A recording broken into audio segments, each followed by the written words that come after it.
I brought spaghetti. You brought spaghetti. We told you to bring steak. You ruined this party. Mark, look, I made a steak. A steak? The hit Amazon Prime animated series is probably one of, if not the best shows out there right now, ladies and gentlemen. Great pacing, story, lovable characters, absolutely incredible memes.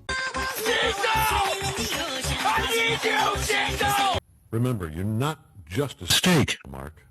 You're a bee. Dude. All seems to be very well, but the show since the beginning has been plagued with a few issues, and season 4 is no different. In fact, it's starting to become glaring. Invincible has a big problem. Actually, several small ones that lead into A big one. because it taints the taste, right? You know, I'm trying to eat this gorgeous chocolate cake with sweet cream on top and everything, you know, with the cherries and all that. Just trying to have a party in my mouth. But Robert Kirkman just decided to take a shit in it. You know, it's just a tiny bit of poop. You know, it was a really big cake. And the cake's still really good. But, you know, I might hit the poop. The poop's still in there somewhere. And I can't not think about it now that the shit's in there. So today we're going to talk about that poop. Stuff like the animation, certain character decisions that make absolutely no sense. Well, I guess more so their plan to defeat Thrag and all that. I'll mainly be talking about season 4 since that is what's airing. I just finished episode 7 like 3 days ago before making this. That one was a banger. And I do want to preface this with the fact that I love this show. I wouldn't have these complaints if I didn't want to watch it so much. In fact, to start things out, I will start talking about positives first, very briefly. But if you end up enjoying this video, please consider liking and subscribing. I've made tons of videos on both Invincible, animated series in general, like especially adult cartoons, like Adult Swim cartoons. I just made a Super Jail and Primal video, as well as a Mr. Pickles video. I also have an Xavier Renegade Angel, Robot Chicken, Wonder Sojan, and all that shabackle. Those are like my best ones. But anyways, let's just hop right into Invincible's biggest flaw. Or problem, whatever the title said. I haven't decided on it yet.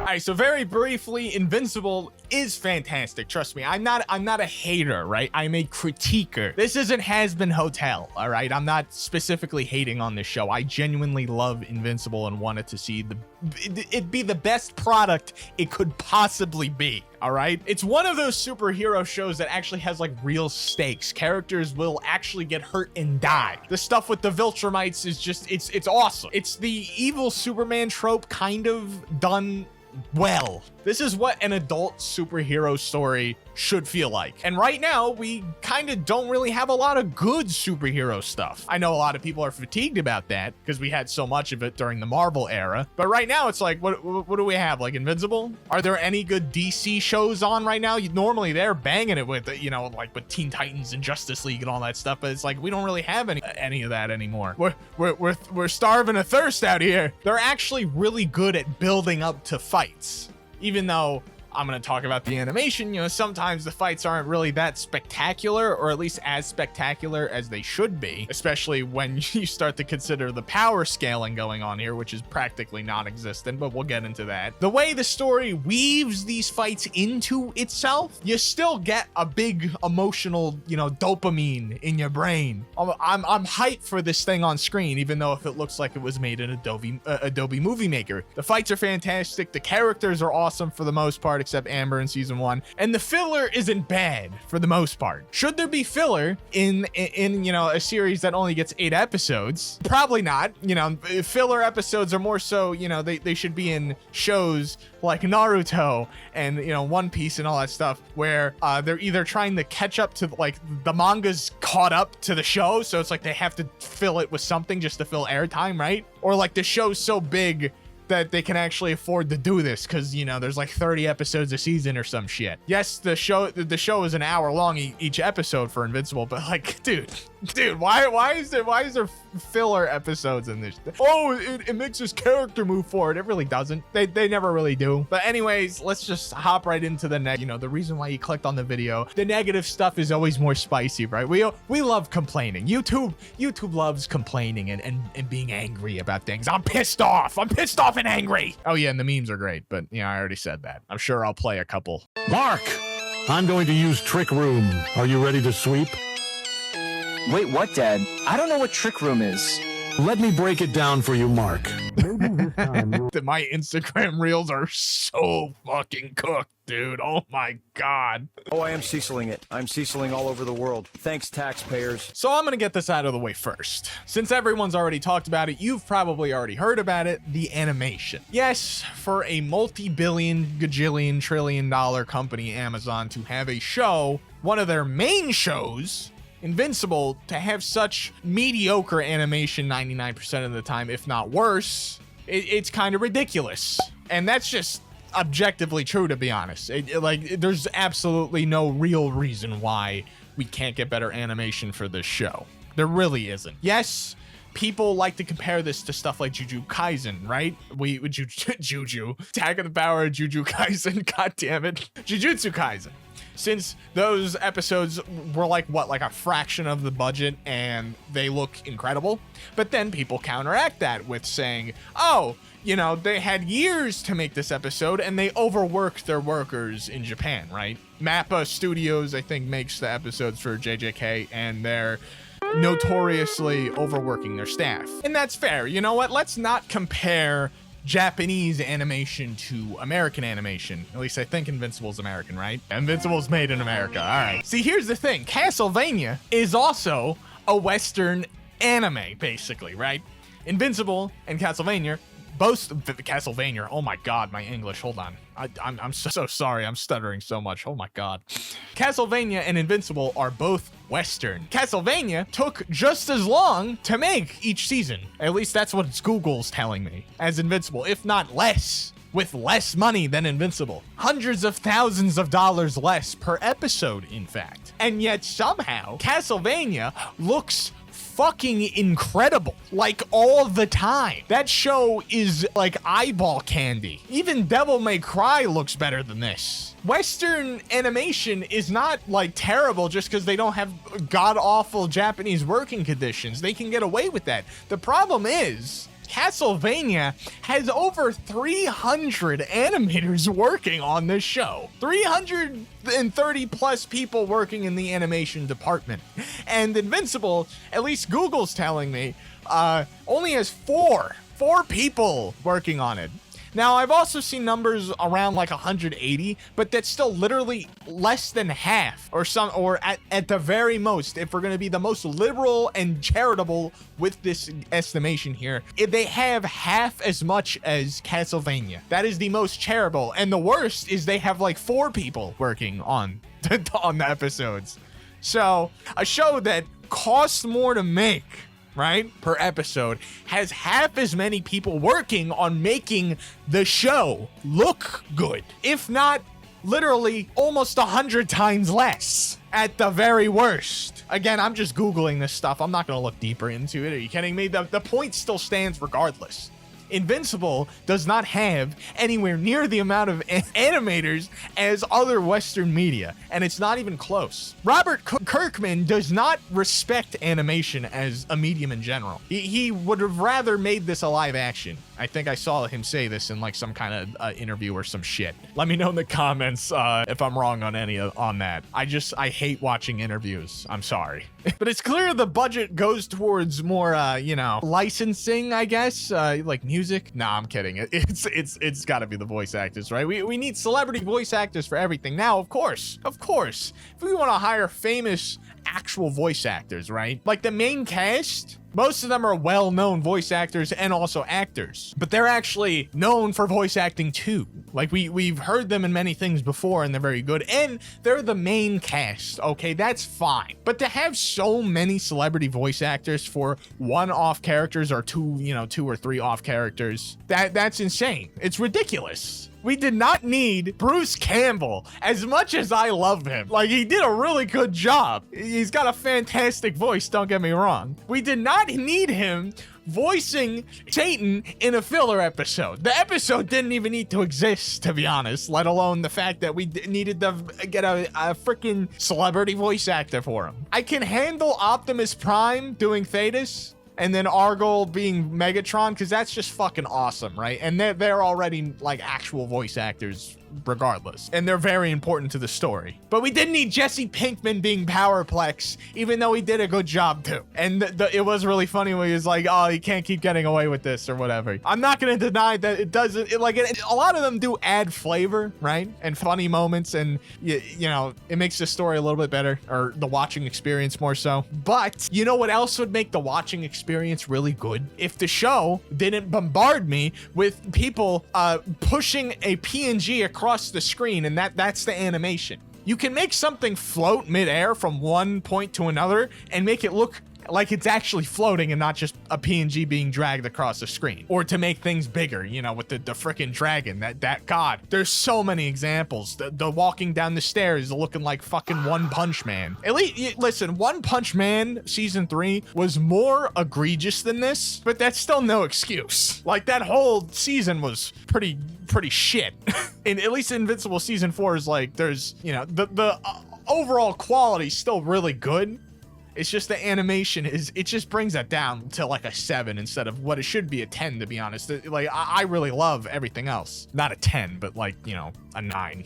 9 to 8. I'm not good with rankings, bro. I either like something a lot or I don't, and then if I do like it a lot, I'll be fine with critiquing. I don't know. Let's move on to the next thing. You've heard all the animation complaints. I'm not even gonna bring up, I mean, I guess I am bringing it up, but the frame with Paul's head on Invincible when ripped Thetis' head off. Honestly, that's like one frame. I don't even see how that would be lazy, because like, how is that, you know, how is it saving time doing that? That's more of an Easter egg thing. Honestly, if that's all that was happening, like just random glimpses of Paul's head in different frames, that'd be fucking hilarious. They should keep doing that, actually. I wonder if they already have and we just haven't noticed. That'd be hilarious if they just kept doing that. That's fine. Having Debbie's head on like 3 different Viltrumites, making everyone look exactly the same, like just reusing their faces constantly more often than most shows. Obviously shows are still gonna do this, right? But it's really apparent in this, and when you jumble it together with all the other animation errors and just kind of obvious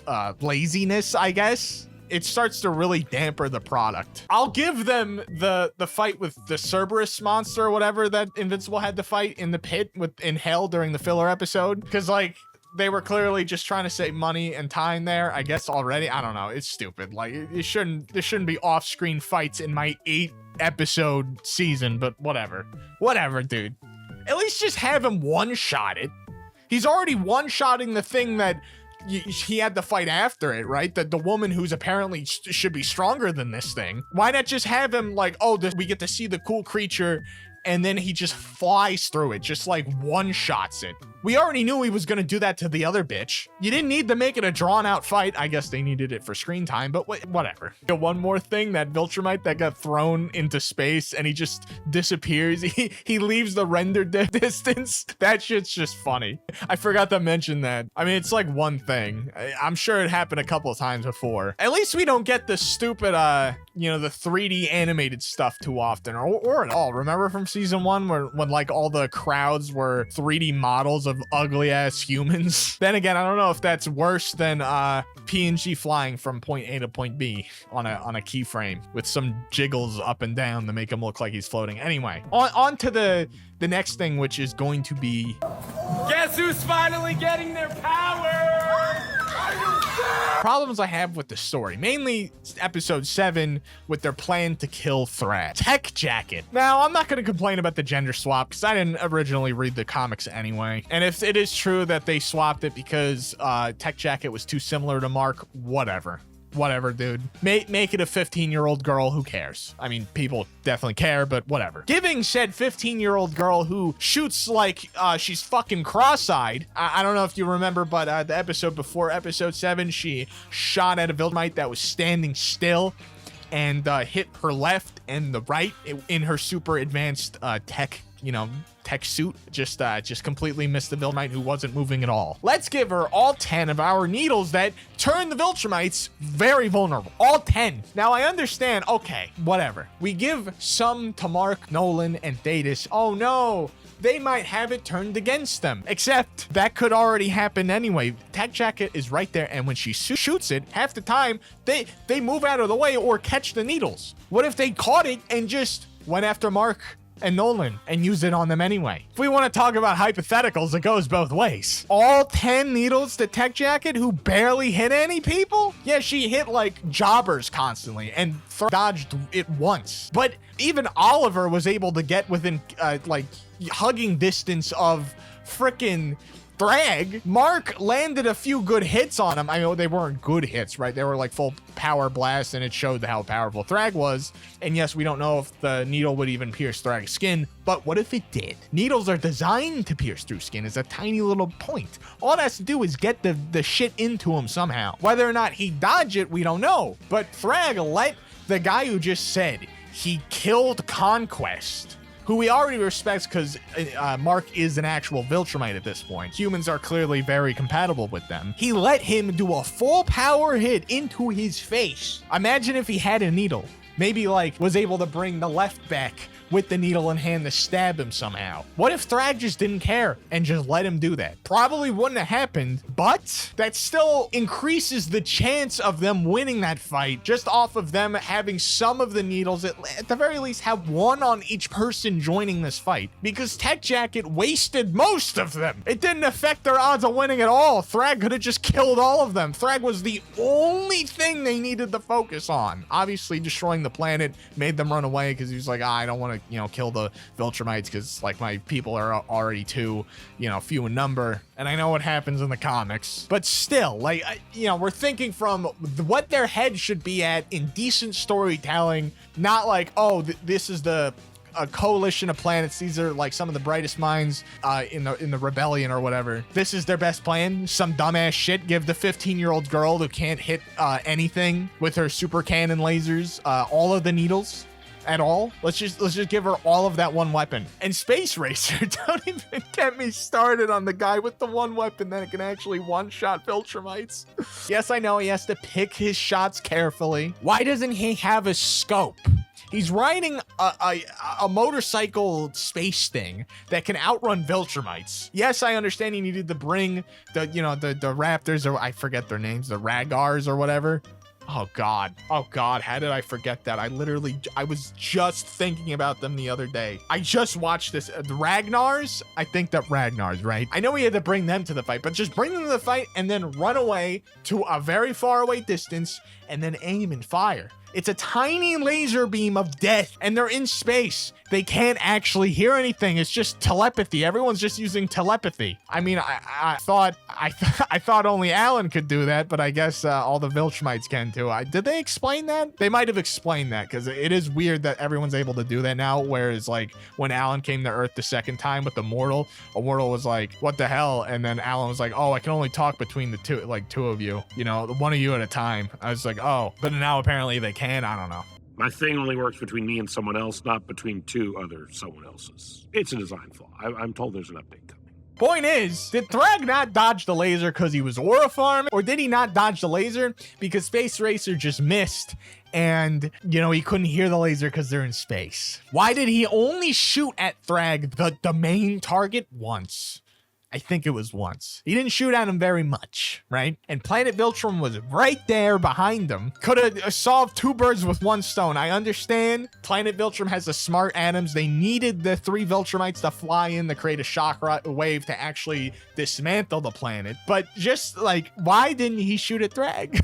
Why doesn't he have a scope? He should be in the back line. Why is he in the front line? He can't actually fight these. Like, as soon as he gets up close with the jobbers, they punch his mask skin and he would have died if it wasn't for Tech Jacket, who was the support, who should, not have all 10 needles. I don't know. It sucks to bash on episode 7 like this in season 4 because it's a really good episode. Like, I enjoyed this through and through the entire, episode. It was really good. The voice acting, really good. The fights were actually not bad. I mean, there were some instances like the guy, just leaving render distance where obviously the animation was like, oh man, I wish they hired more than 4 animators. Oh man. But still overall a great experience. But some of the characters and their decisions, it's like, it's like, these are adults.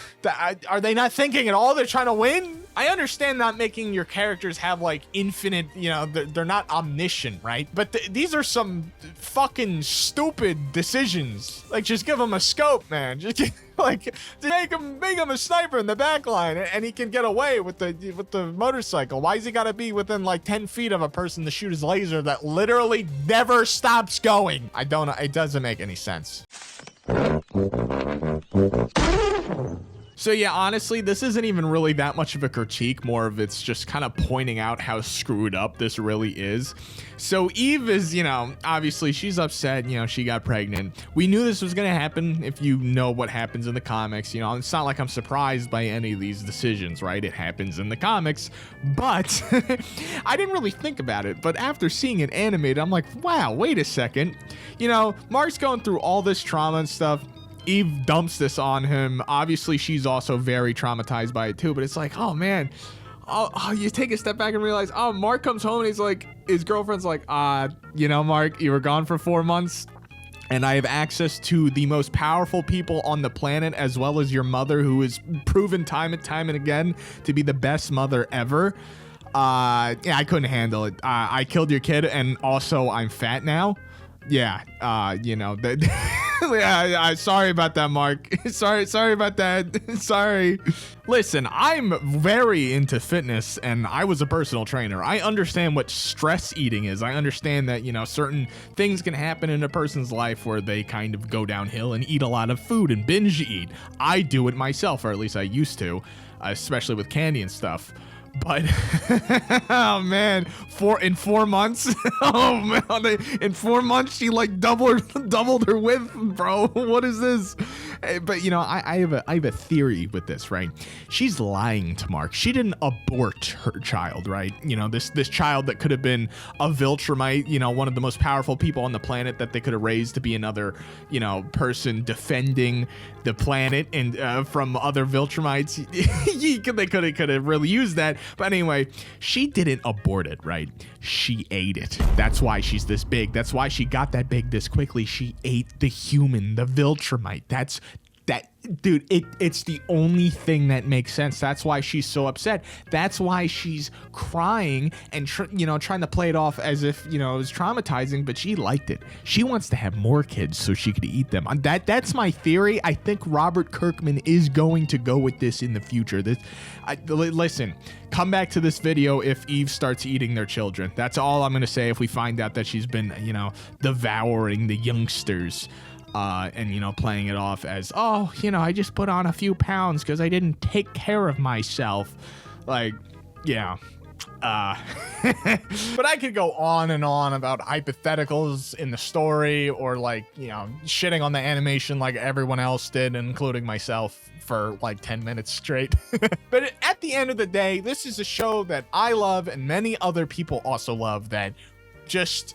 it could be so much better if it was given the same love by the people who make it. Not even the animators. I'm sure the animators are trying their best. They're doing a monumentous task of, doing a multi-million-dollar project with like 4 people in a year. Whereas other Western animations, like I said, got hundreds of people to help them with it. And more, I think, not like less time. It's ridiculous. We would get it in a year or 2 every season and still have good animation. It is not a time thing. It's just that they're allocating their money into bullshit that doesn't really make it that much better, whereas we could get incredible animation the entire season. So it just stinks. Like, the product could be so much better. It's already great, but it could be so much better if they just cared about how their show looks. Oh, my chicken's ready. All right, well, like and subscribe, ladies and gentlemen, boys and girls. I'm gonna go take my chicken out of the oven and eat it with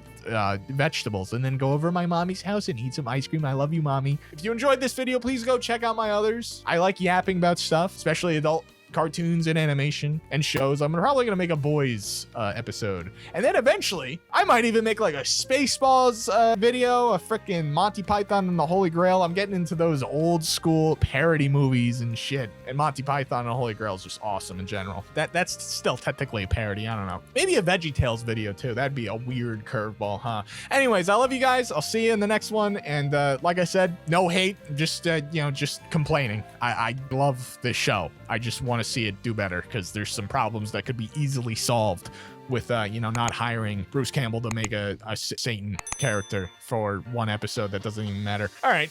I love you guys. Goodbye.